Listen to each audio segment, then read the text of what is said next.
Kailangan mo ba magkaroon ng isang pump-action shotgun?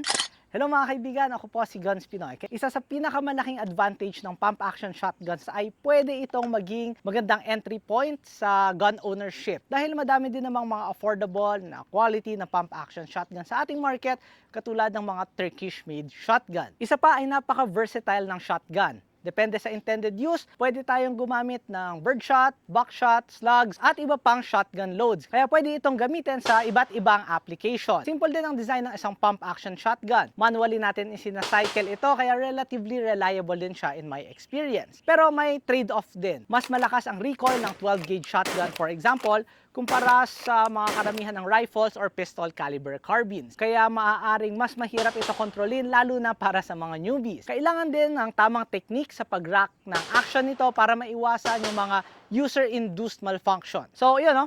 Pump-action shotgun. Ikaw, i-consider mo ba magkaroon nito para sa iyong collection? Comment mo ito down below. So, yun lang, no? Salamat sa ating Guns Pinoy page sponsors, Luminox and MTAC Gun Oil. Salamat po sa panonood. Kita-kita tayo sa susunod na video.